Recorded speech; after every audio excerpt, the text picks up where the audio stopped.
Peace. I just wanted to take a moment and build briefly about homeschooling, and what inspired me to put this video up is I have over 20 years of experience as a youth advocate, and I've done it in various different capacities. I've done after-school programs, workshops, summer camps. I've worked with 5-year-olds all the way up to 18-year-olds, males and females. I've worked at non-for-profits. I've worked in partnership with non-for-profits. I've started my own non-for-profit called Asia. You can check it out at atlantischool.blogspot.com, or just put in Atlantis School in Google. It'll take you to my website, and you can check out the projects, programs, and initiatives that I do through Asia. And one of the things in this experience that I've recognized with some children is there's certain personality types or backgrounds that I could detect straight from the door. For example, with homeschooled children, I've recognized that consistently they have a different aptitude in terms of academic enrichment and performance. So if it's a homeschooled child that would be equivalent to being in the 3rd grade, it's common for them to be reading on a 6th grade level. Their math scores are usually off the charts, and there are certain things that they're having access to in that more controlled environment where the parents have direct input on their growth and development process and what they want them to learn, that a child may not be getting in a public, private, or charter school setting, because the structure itself doesn't provide for the amount of attention and direct relationship that a teacher can actually give them. And it's not to say that children that are in public or private or charter schools don't perform on the same level as homeschool children, but just by the nature of its structure, they may not get the same amount of attention or exposure to different things that a homeschool child is getting exposed to in terms of academic enrichment. Just about a week ago, I was having a conversation with a homeschool child about melanin, and it was an extensive conversation. And I know that usually a child is not learning about melanin in no public or no private or no charter school, and that is something that is oftentimes common with homeschooled children. They may read, compute, and calculate things differently than children who are in a public, private, or charter school setting.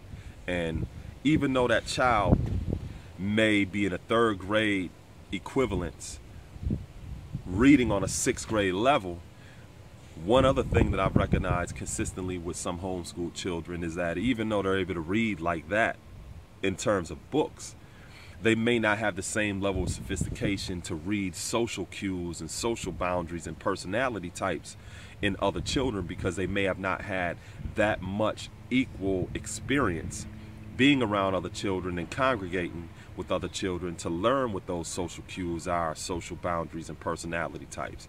And sometimes when I'm talking to parents about this, they may say, well, yeah, you know, they're around other children, they do this, that, and the third. Well, I'm not talking about your homeschooled child just being around a few children in your neighborhood or being around other children in your family. I'm talking about your homeschooled child being in an environment where there are children that are not from their neighborhood, that are not a part of their family, and getting an opportunity to experience various different cultural perspectives and social cues, social boundaries, and personality types that are not oftentimes reflected in your family members or in just the few children that live in your neighborhood.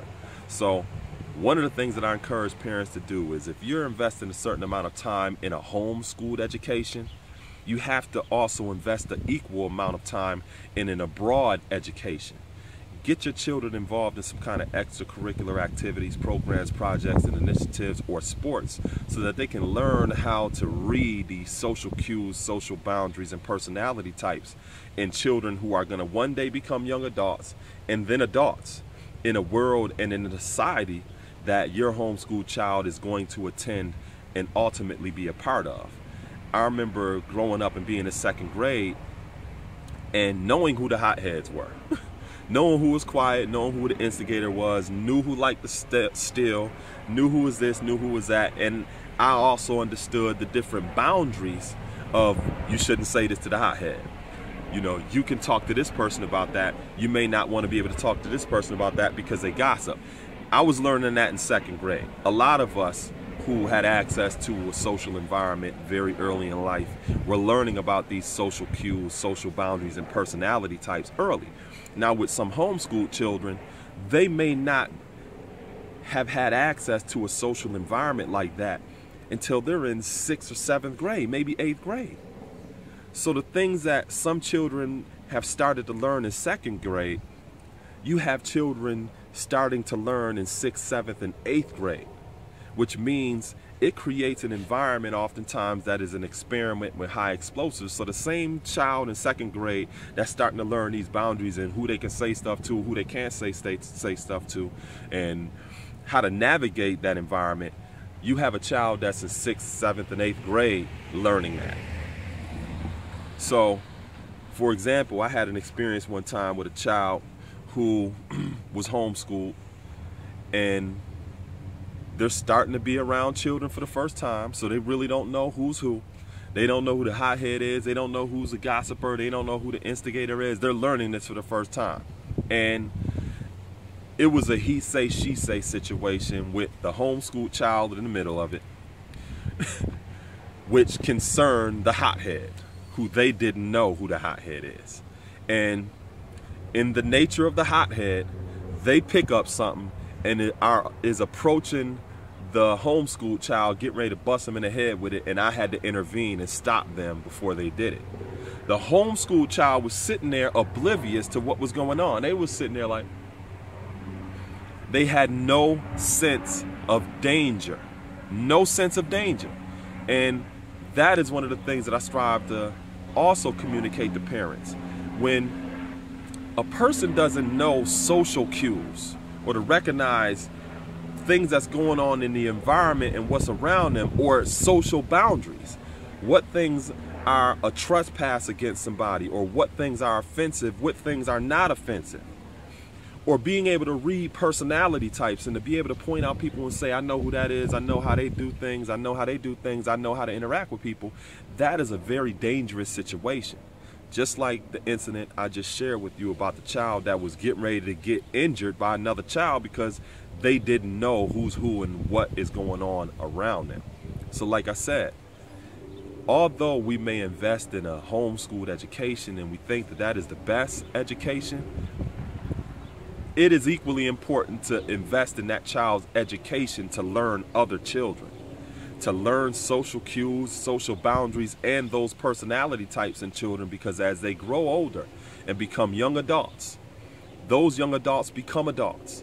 And your homeschooled child is going to be living in a world and attending a society, interacting with other people and navigating and being able to interact with them and being able to sense danger. And if they're not being able to get those type of skills at a very young age, it puts them in a more dangerous situation the older that they get, without learning that ability to interact and congregate with others. So I will, this was inspiring, it was empowering, it was educating, and gave those of you some insight into some of my experience as a youth advocate.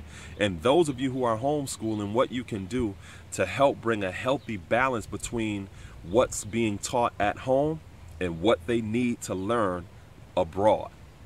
Peace.